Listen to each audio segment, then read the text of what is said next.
give me access. I think I'm going to show it, right, Dr. Hudson? Yes, yes. If you give Dr. Foster Yes, I will. co-host. Okay. No pressure. I hope I don't mess up the slide order. All right, I already did it, so that way. Right.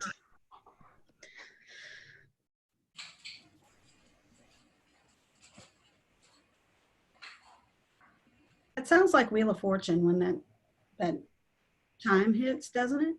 Yes. Like they're turning a letter.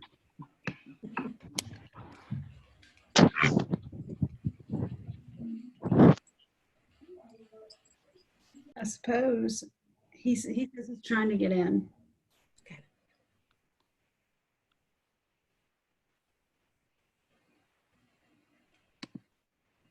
Okay. For about 5 minutes, he's been trying. Uh-oh. I'm just so glad Zoom hasn't crashed yet. I know. Dr. VanMeter, hush your mouth. I mean, the way Because I heard they've had some problems yesterday. Oh, well, we're not going to have problems. We're not claiming No. problems. well, they cut the line to my internet yesterday, and now we got it back up and running this morning at 9 a.m. and then the whole neighborhood went out till 5 p.m. Thank goodness for a hotspot. Yeah. Yes. I think we can start. You guys ready? Yes, let me share my screen. Make sure you can see my PowerPoint. I've got to find it. I've got like 70,000 things open on my screen. Dr. Hudson, can you share it? Yeah, I'm having trouble getting it up. I can try. Zainab, can you give Dr. Hudson permission? Yes.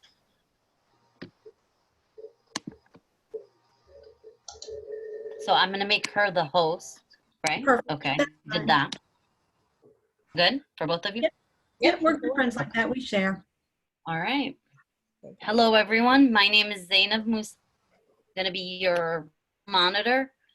And then just to double check, make sure if you're a Chicago school a student that they want to make sure that your first and last name, because they will be taking attendance.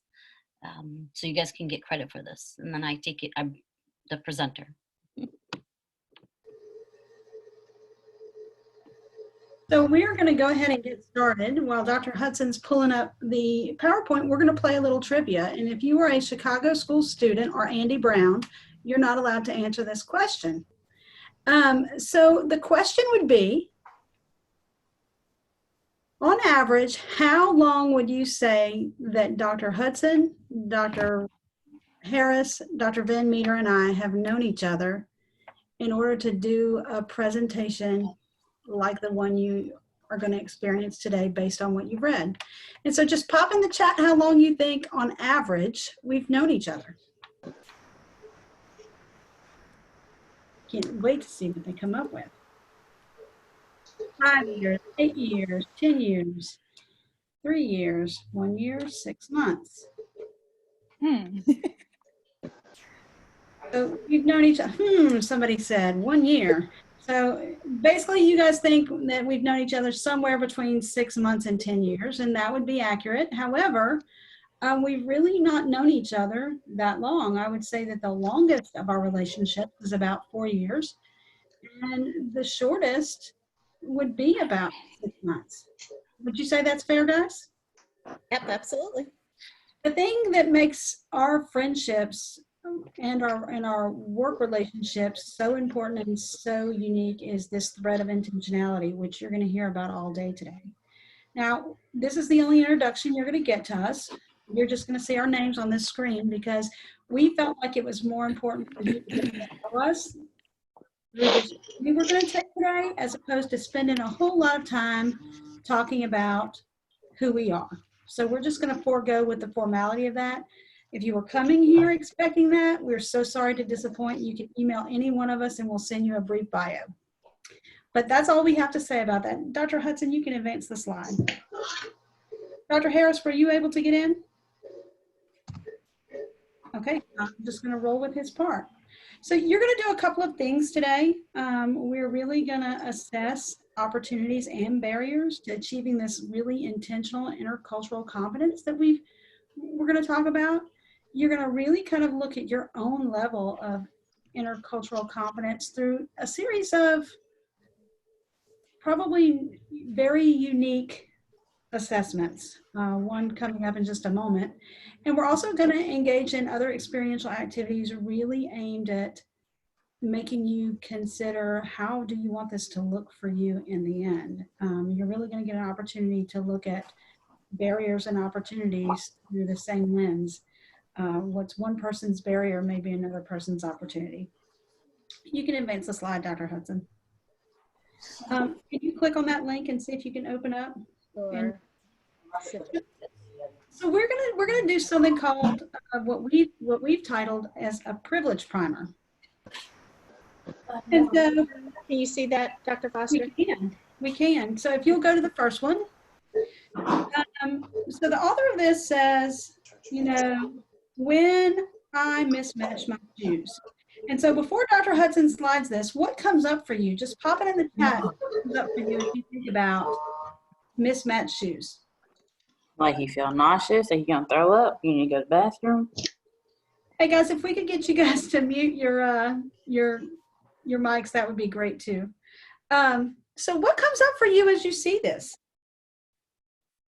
You know, so we get irritated when we wear mismatched shoes, which I have done before. And so slide it for us, Dr. Hudson. Let's see what the point of privilege is. This person's privileged to own more than one pair, right? I love it. Oops, sorry. I gave it away. When my name is misspelled on my cup, you can slide it, Dr. Hudson. I'm privileged to have disposable income. When I burn my tongue on pizza,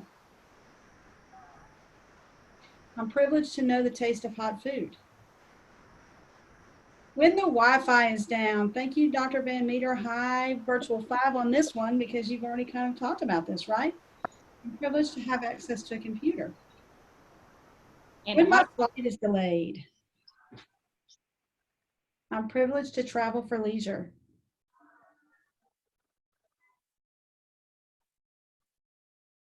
When my hand hurts from carrying groceries,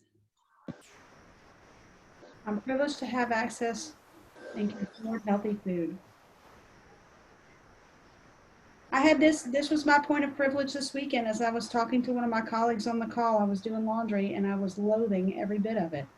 When I have too much laundry to do, I'm privileged to wear clean clothes every day. When I can't find my house keys, I'm privileged to live in a house that's big enough to misplace things.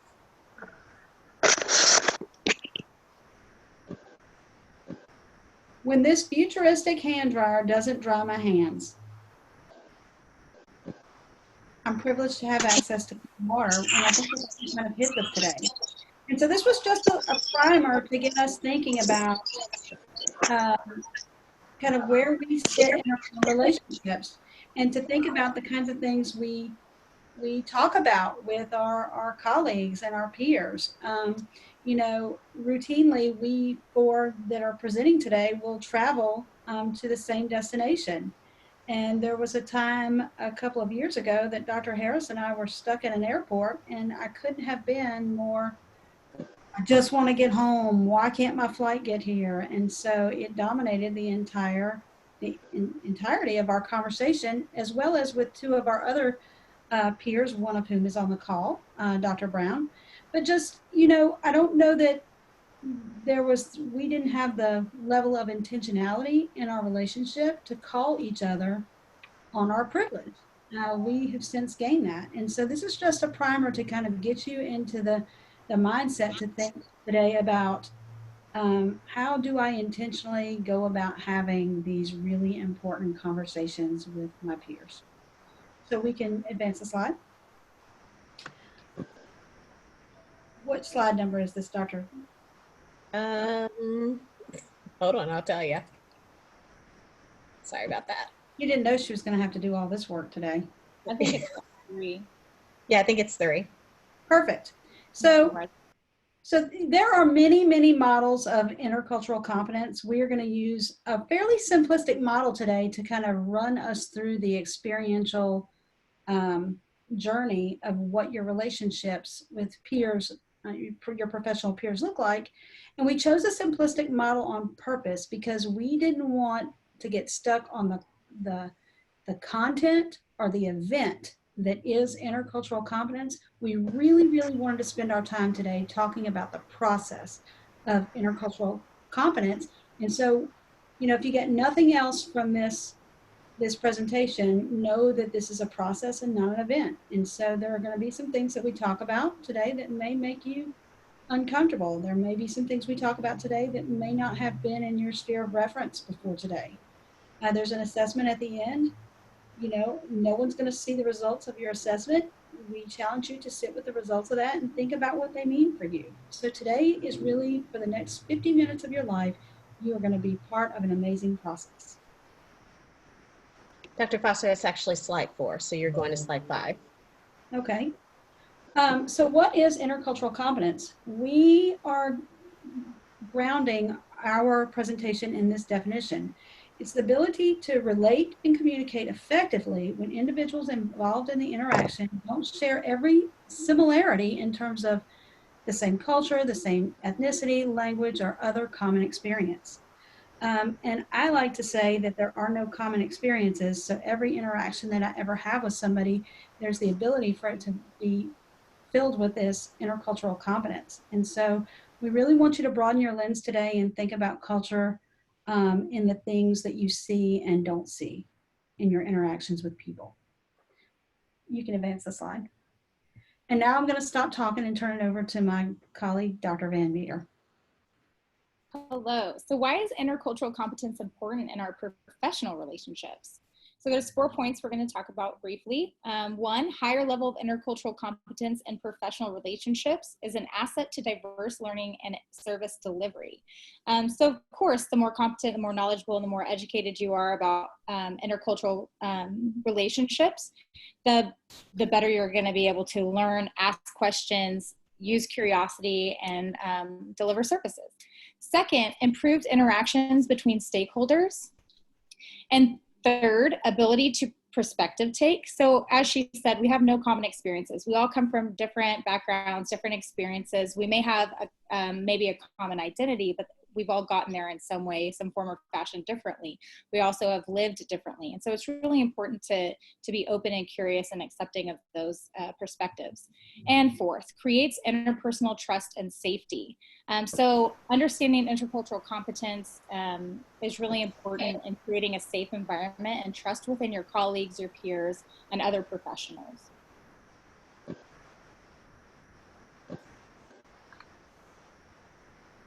Okay, so one thing Dr. Foster and I talked about when we were looking at the presentation was how we really do see kind of the opportunities and barriers to building competency, similar to kind of how we describe crisis, that combination of danger and opportunity. Well, we see kind of the knowledge, skills, and attitudes in a similar light. What we mean by this is that increasing and building your competency in these areas will help you provide the opportunity to engage in, improving your knowledge, building your skills, developing you personally and professionally. Or you can look at it as a barrier. So for instance, you might say to yourself, I don't really work in with a diverse group of people. Why do I need to know this? We can present it as an opportunity for us to grow or learn, or we can use it as a way that, it keeps us from really just kind of diving a little bit deeper and getting to know others. One thing I like, I'm gonna just real quickly here, Cornel West, who wrote Race Matters, he talked about conversations about race and culture gives us the opportunity to confront the tragedies of our country: poverty, paranoia, despair, distrust. And so really, we would like for you to kind of take the opportunity to build these skills, the knowledge and the attitudes, so that you're able to engage in those tough conversations and begin to challenge yourself and to challenge others. All right, so knowledge. Let's start with knowledge. And the first thing I'd like for you guys to think about is just the area of self-awareness, cultural self-awareness, and just those intersecting components of who you are. When I do presentations on cultural diversity, I talk a lot about Pamela Hayes's addressing model. Some of you may be familiar with it. If you're not, you can do an easy Google search on Pamela Hayes addressing model and you'll be able to see it.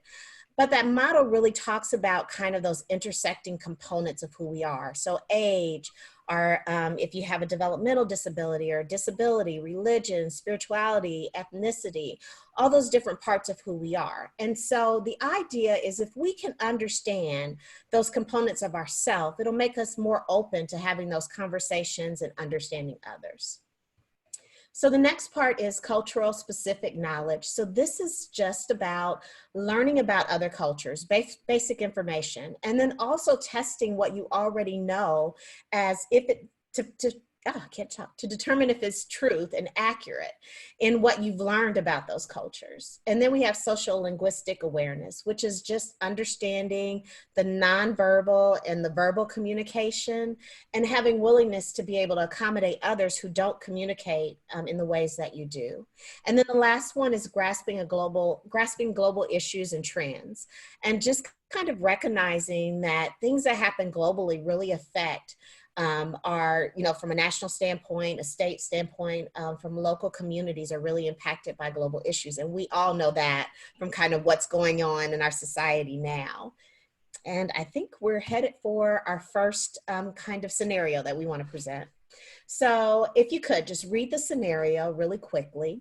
And then we're going to kind of discuss these questions that's related to it. And for those of you that may not have or listening to our workshop and not necessarily able to pull everything up on the screen, I'll read it really fast here.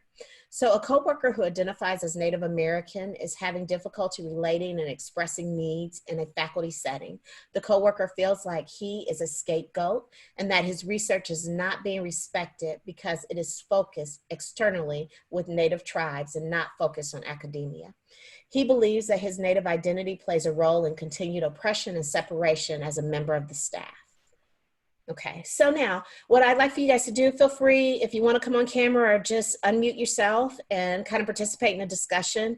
If you would like to just put maybe some comments or something in the chat, feel free to do that.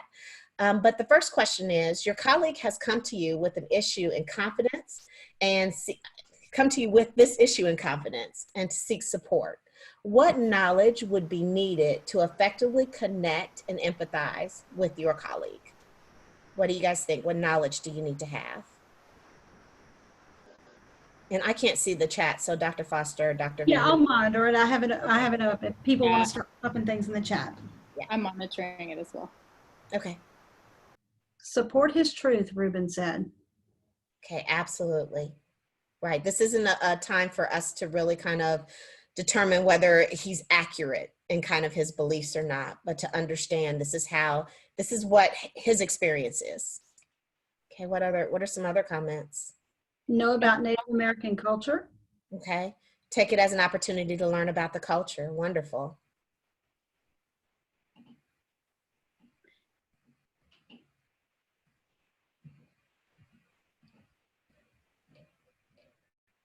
Oh, here they come. Know the history of suppressing this community here in the United States. What does he feel I can do to be the best support to him? Understanding of his workspace and insight into the reality of intergenerational trauma. Very good. Yes, absolutely. Okay. And then how might cultural knowledge enhance your relationship and provide solace in a space of fear and oppression? Listen, ask questions, be curious about his experience. Mm-hmm. Right. Okay. Because it's obvious from the scenario that he feels as if he's alone.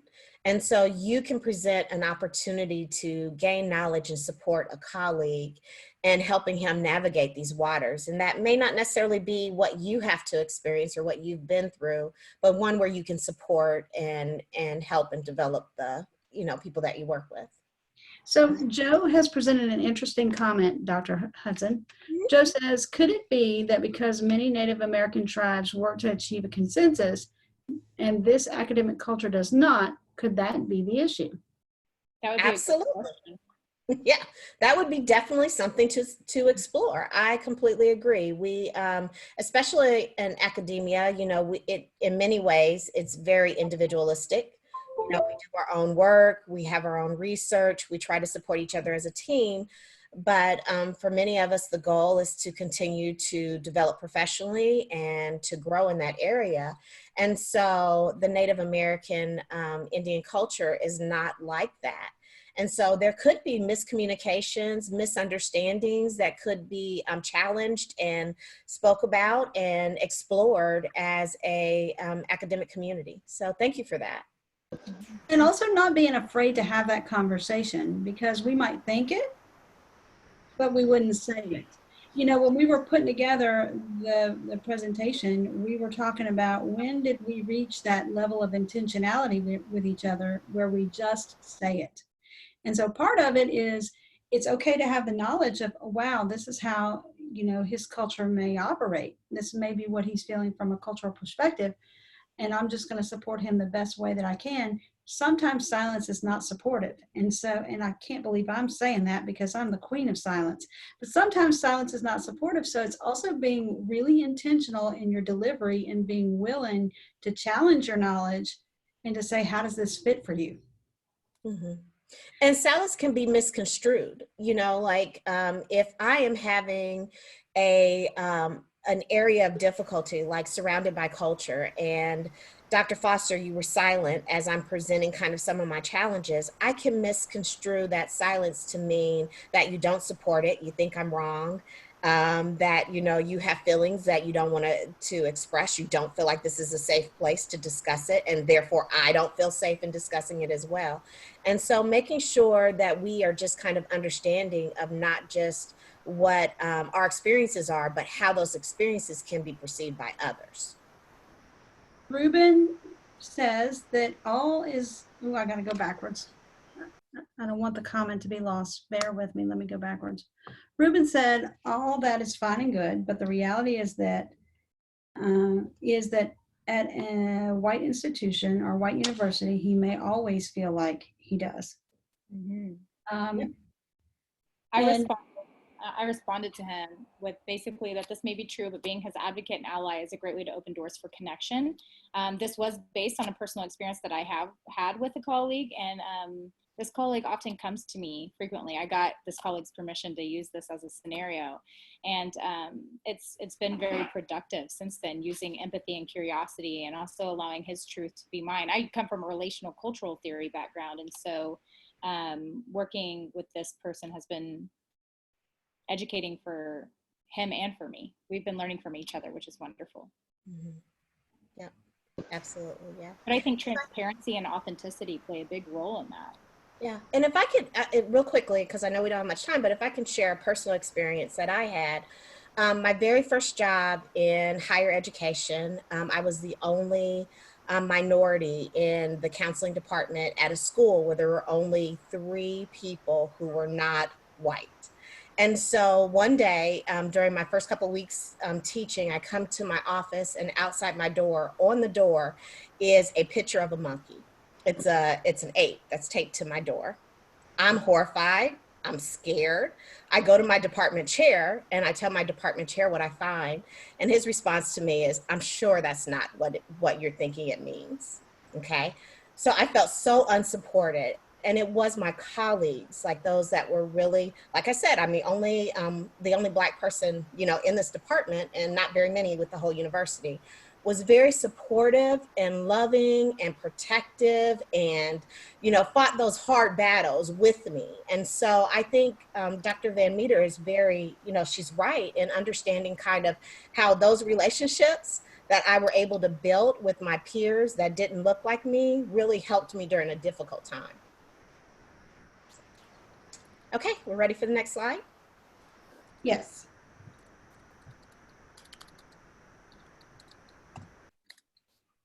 So, Dr. Harris, were you able to get on?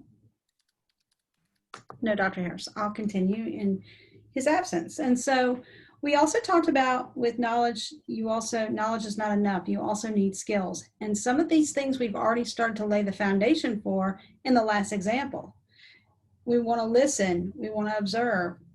We want to evaluate using patience and perseverance to identify and minimize ethnocentrism, seeking out cultural clues and meaning. And with the understanding that I like the word truth. Dr. VanMeter said, accepting his truth as her own. And so in our meaning making around intercultural competence, we need to recognize that that requires us to grow, and that requires us to actively listen in a way to actually hear what the other person is saying and not run it through our perceptive filters of our own experiences. We also want to analyze, interpret, and do relational, seeking out links, causality, and relationships using comparative techniques of analysis. Routinely, Dr. Harris and I, we cook together on Sundays. He lives in North Carolina, I live in Louisiana, and we do some of our best work together because we work on several projects on Sundays. And so one of our big overarching tasks that we have is we are the co-directors of our virtual clinical training center. And one of our responsibilities to that training center is that we systematically seek out marginalized populations to be able to provide services for. And so routinely we will get into these very deep discussions about what it means to be marginalized. As I am not an African-American male, I do not understand his experience, but I'm not in a position where I'm afraid to ask him questions about what his experience means. And really challenging with that comparative analysis, really challenging what I think it means. And that's a real skill. It's not something that you're just innately supposed to know how to do, and it's something you have to be intentional about using. And I would say that that is one of the things that is woven throughout all of our relationships. Would you guys agree, Dr. VanMeter, Dr. Hudson, that we routinely challenge what it is that we think something means, and do it in a very non-judgmental, very curiosity-seeking, empathetic way. We also use critical thinking, really challenging, like, who do I think you are? Who do you think I am? Let's really have a conversation around this. Dr. Hudson and I were trying to, again, think about when we develop this skill set with each other, that we're able to do this. And neither one of us can point to when it happened, but we can point to the fact that we use all of these skills in our relationship with each other. So it's really learning to view the world from a very different point of view and recognizing that the lens is bigger than your own. And that is a skill. And it's one of those skills that you need to be fluent in to be interculturally competent. It's like learning to speak a foreign language. Can I add offering grace? Like, we offer grace to each other of like, oh, I didn't realize that would have been harmful, or thank you for giving me that feedback. But there's grace that's set in our relationships, I think, where it's like, you're new to this. It's okay. Like, this is part of our learning. And that's why we trust each other to give feedback, is because we won't necessarily take it personally. We take it as a developmental opportunity.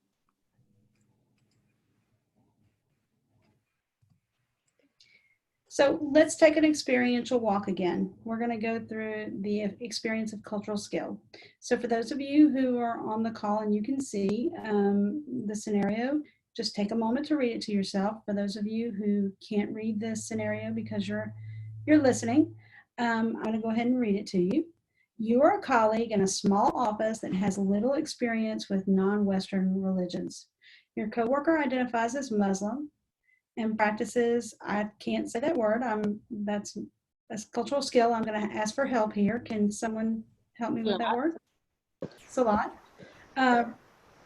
Prayers performed 5 times a day. You are curious about the timing of your coworkers' breaks and want to learn more about their culture. You really enjoy being with this coworker and would like to increase your understanding and relationship. So the discussion prompt for this: how might you practice connection with this colleague? What skills are necessary to respect and learn more about that colleague's culture? And so I also want to, because we are talking about opportunities, but I also would like you to think about this particular you know, this particular scenario also from a barrier lens. And so I want you to think about it as how might the skills you need to practice respect and to learn more about that person's culture, how might they also be a barrier to you doing so? And so let's take it from both directions as an opportunity and a barrier. And so you can just throw your answers up in the chat whenever.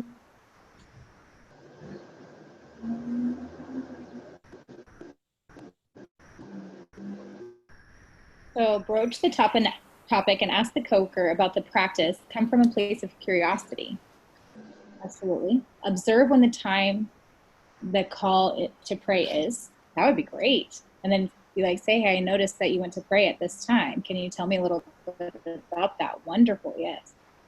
You know, Dr. VanMeter, that was going to be my next question. Broach the topic and ask the coworker about the practice.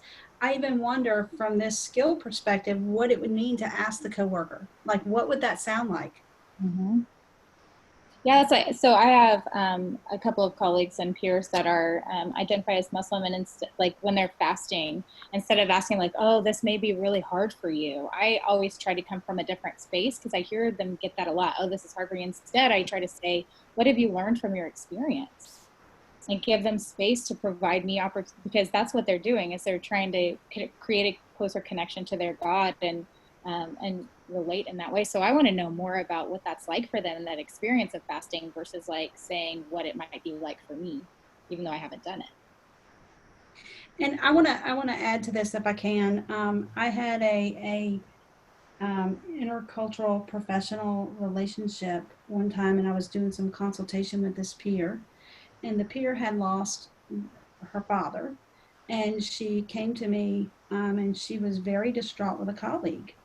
And there were many elements of intercultural skill, knowledge, and attitudes, many differences and similarities that existed between myself and this other person. And she was so angry with her coworker because when her father died, the coworker said, "I am so sorry and distraught for your loss. That must be really difficult for you." And it really wasn't, because this person had taken care of their father. They had done their due diligence. You know, from their perspective, their father had been very sick, and the person, you know, said to the person said to my colleague friend, she said, you know, no worries, God will provide, you know, in your time of grief and need. And the person said, does she not even get that I'm atheist? I'm really okay with his passing, kind of thing. And so sometimes these sorts of cultural skills, it's not quite so, you know, it may not be as transparent as the person going to, you know, the person in our scenario going to pray. I mean, you may have many more covert messages than you do overt messages. And so I like that. Yeah, never assume you know. You know, working from a place of cultural skill, I now recognize that I don't say that I'm sorry for someone's loss, because that's all about me and less about them. And so really, I mean, the cultural skill component, for me, this is the one that takes the most intentionality and effort. Dr. VanMeter, Dr. Hudson, any thoughts around that? I just want to say that there's such good conversations going on in the chat. I really appreciate everyone providing such good feedback and offering such good suggestions. So keep them coming. Yeah, I mean, here's one. My autocorrect keeps changing Desireen's name to deserve. Like, that's a hard conversation. I'm so sorry that it's doing that. Okay.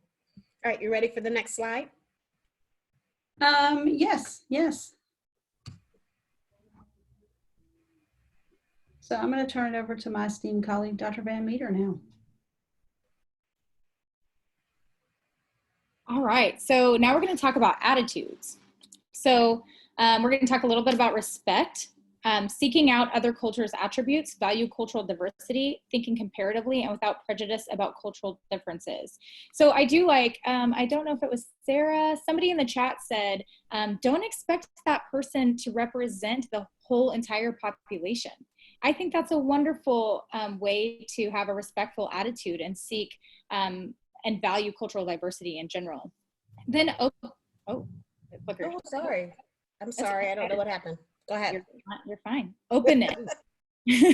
Suspending criticism of other cultures, investing in collecting evidence, difference, and being disposed to being proven wrong. I think being open to experiences is really important. I talk a lot about, instead of cultural competence, cultural humility. And so submersion into the culture and practicing with those cultures is really important.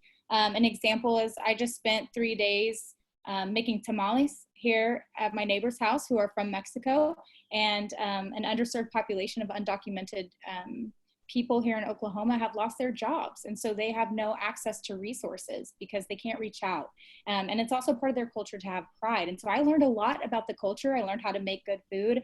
And I sat with the family for 3 days and had my kids join. And it was just a wonderful thing to be open to and to help that community as much as I could. So I'm going in with curiosity. So I'm seeking out intercultural interactions, viewing difference as a learning opportunity and being aware of one's own ignorance. I know that I don't know everything about the Hispanic community. There's different subcultures, there's different language. I actually, one of my foster daughters right now responds better to Spanish than English.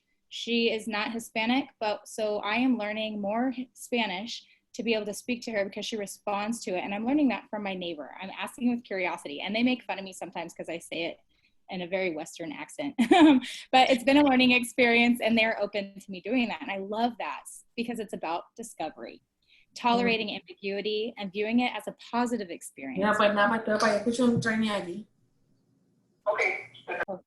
Willingness to move beyond one's comfort zone. So you may not be comfortable in an experience or practicing cultural humility, but being in discomfort is important. It's not easy being the one marginalized person in a community or in a setting. And so seeking out those opportunities is really important in my opinion.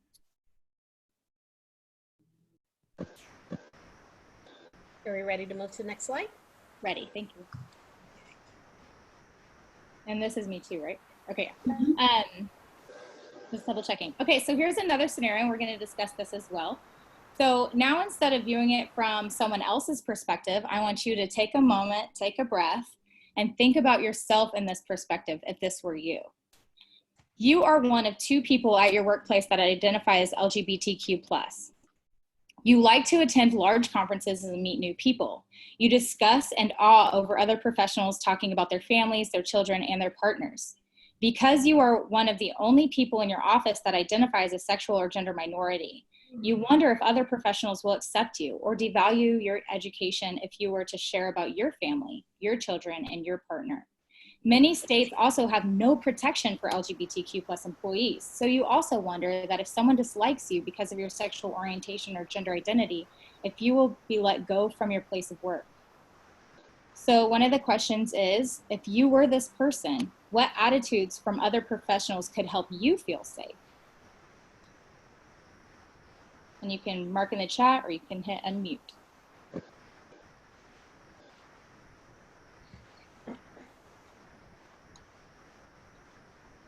So this takes reflection. What are some things that would make you feel safe?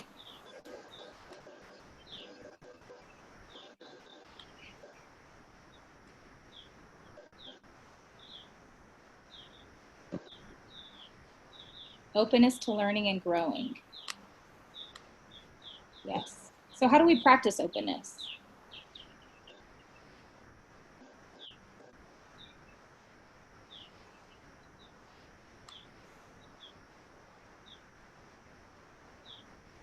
So a question that I have around that, Dr. VanMeter, is if I walked into a room and they were practicing an attitude of openness, what would I see? Yeah. Okay, Nathan said, attitudes of respect and openness are especially important to help me feel from feeling judged, devalued, and accepted. Mm-hmm. I see a lot about like not judging. Mm-hmm. Absolutely. asking me about my family and relationships. Yeah, so maybe you wouldn't be upfront about, maybe someone may not be upfront about like, hey, I'm going to share this with you. And if they're not, maybe asking them like, hey, can you tell us a little bit about you and your family? That's wonderful. Like opening the door for that. You know, Susie Schnell, she put in the chat being really aware of labels and pronouns. Sometimes we think that we're being our most non-judgmental self, and sometimes pronouns will create a space. That is a really great litmus test for where am I really with the conversation that's being had, right? It was nice. Whenever I have a call with someone, he's very smart, and I learned. Hey guys, if we could get you to mute your sound if you're not presenting, that would be great.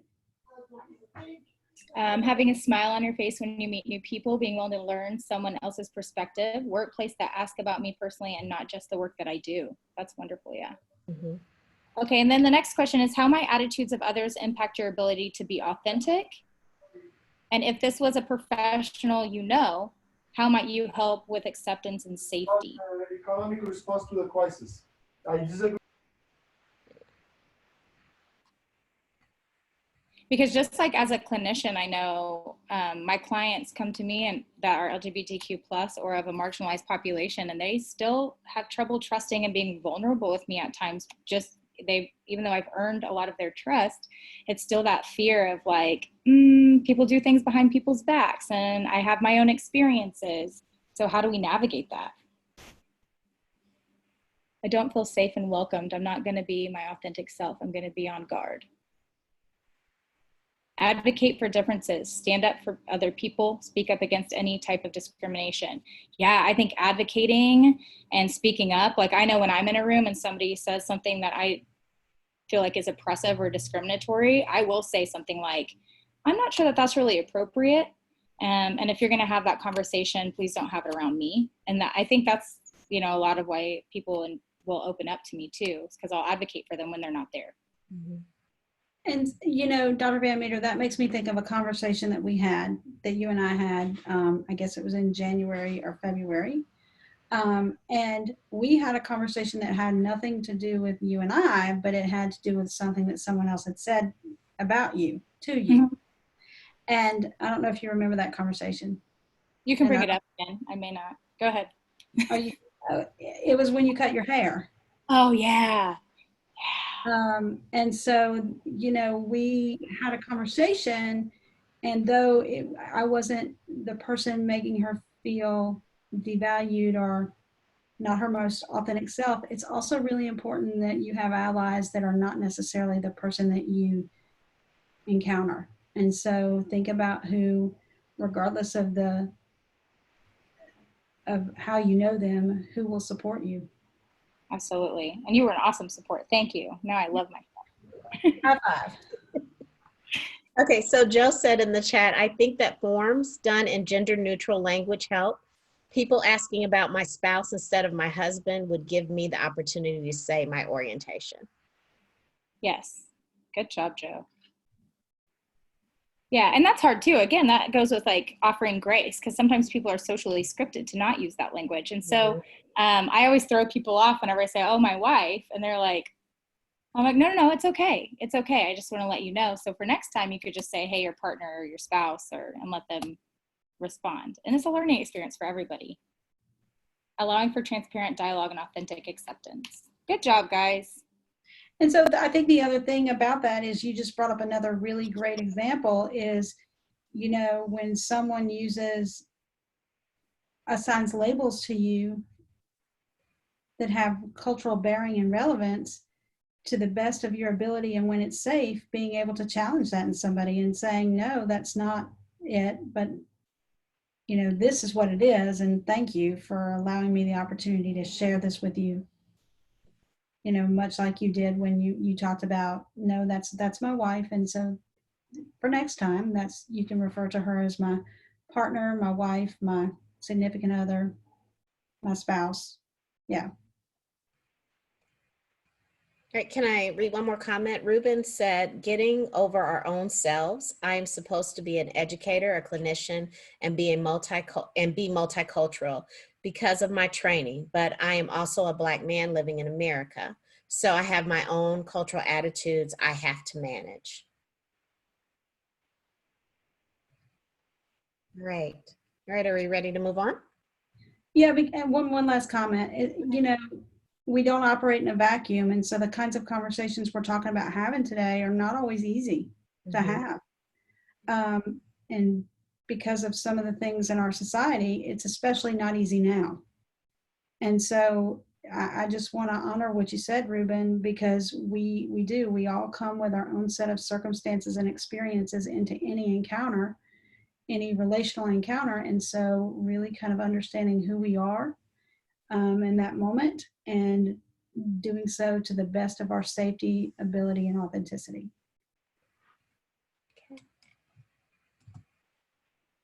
Okay, this is me, right?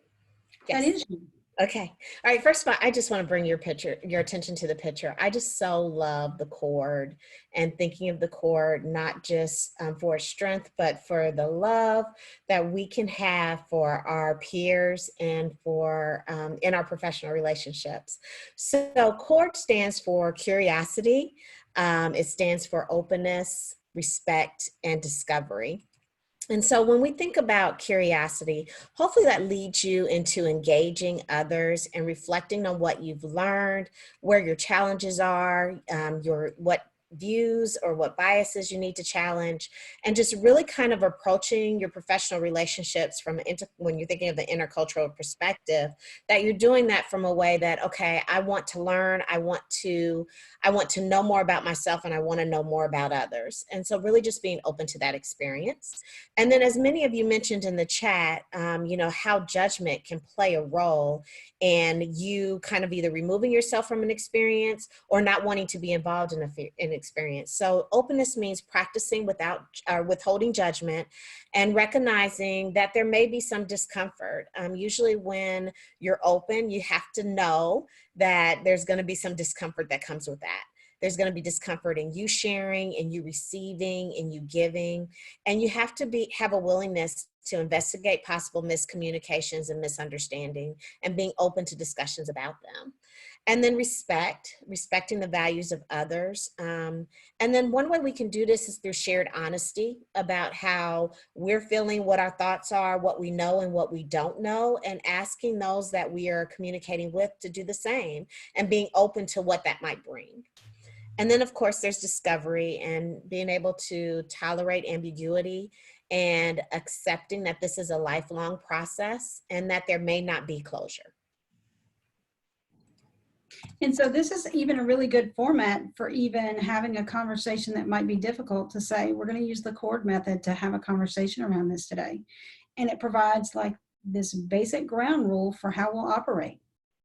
And that is a beautiful thing because sometimes that's the hard part, right? Is knowing where to start. So everybody that knows me knows that I'm an assessment person. So the next couple of slides are going to be mine because they're assessment. And so when you are practicing the knowledge, the attitudes, and the skills necessary to have intercultural competence, you can expect two very separate outcomes, but are very much interlocking. So the first one is that knowledge, skills, and attitudes are going to lead to these internal outcomes, which refer to an individual who is able to learn and to be flexible and adaptable and empathetic. And so what happens is that individuals will adopt a more ethno-relative as opposed to an ethnocentric perspective, more culturally relative perspective as opposed to a culture-centric perspective. And so this is an internal change, and I like to call this side of the equation the talking the talk. The other side is the walking the walk. It's the external. It's it's reflected in this observable behavior and communication style of a particular individual when they are, for instance, using the cord model. And so there's visible evidence that this person is or is learning to be interculturally competent. They're routinely using it with intention, knowledge, routinely using skills, routinely using attitudes that convey, I am in this and I am, you know, my behaviors. I've asked that a couple of times throughout the session today. If I walked into a room and I saw the behaviors that would demonstrate this, what would demonstrate that? For instance, openness. Externally, what would it look like to be open?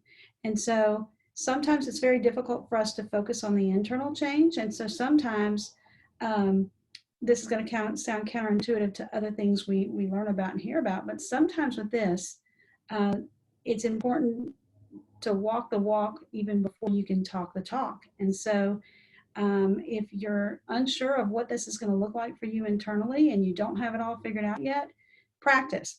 The external piece gives us the ability to practice. It says that we are or we're learning to be. And so I hope that that is conveyed through this presentation, that no one is expected to be able to do all of these things, and rarely does anybody do them all at once. And so it's really just important to continue to practice knowledge, skills, and attitudes. And I just really love the graphics, so I really wanted to do that slide. So we're going to take a quick self-assessment. 3 questions. Scores are going to be 1 through 10, with 1 being the lowest score, 10 being the greatest score. But I want you to consider the last time you had the ability to use intercultural knowledge. And then I want you to rate your use, with 1 being your knowledge was not that great or the least it's ever been, and 10 being your knowledge was the best it's ever been. And so with that same situation, then I would like for you in number 2 to consider that same time. And I want you to consider your ability to use intercultural skill. How would you rate the use? With 1 being your skill was not that great or the least it's ever been, to 10 being your skill's the best it's ever been. And then finally, consider the last time you had the ability to use intercultural attitudes. How would you rate their use? 1 being your attitude was not great or the least it's ever been, to 10 being your attitude was the best it's ever been. So you should have given yourself 3 separate scores. I'd like you to add those together. I wish we could play Jeopardy music right now, but we can't. If I thought about it, I would have downloaded some. Next time, Gadget, the next time we do this, we know. So, okay, so everybody's derived their scores, hopefully. Look, I'm pressing Dr. Hudson like I got control and I'm about to advance the slide. That's hilarious. Yeah, we can go ahead and advance. So let's talk about what your scores might mean. I have to move the chat out of the way. Sorry, guys.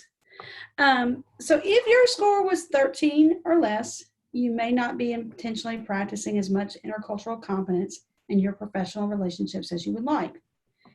And so just like the scenarios, how might you create these opportunities for you to address your intentionality? And so one of our challenges for you is going to be consider setting a SMART goal around knowledge, skill, and or attitude development. If your score was between a 14 and a 21, you may not practice as much intentionality as you would like.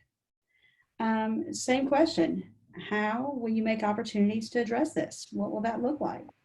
Consider setting some SMART goals up around that. And if your score was 22 or above, you're probably practicing a higher degree of intentionality and related to intercultural competence in your professional relationships. But the caveat, again, we talked about this like it's a foreign language that we have to learn how to speak. And you know, that comes with fluency. And anybody who speaks a foreign language knows that if you don't use it, you lose it. And so even being able to develop SMART goals around how you're going to continue to develop this, you know, it may be that you do a pretty exceptional job, but there's always the room to grow. It's what do I need to know now? What do I need to know next? And so we're coming to the conclusion of our work here today, but we would like to know if you guys have any questions or comments or concerns or anything that we can address for you in the now. We have about 4 minutes.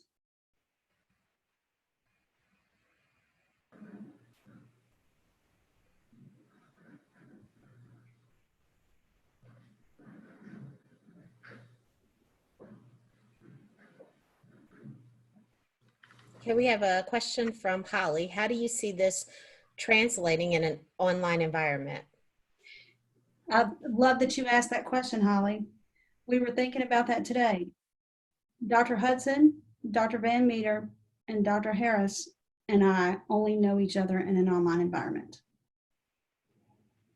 And so the only, again, barriers, opportunities, we see, you know, no barrier in doing this in an online environment. We see no barrier of doing this in an on ground environment. We see no barriers.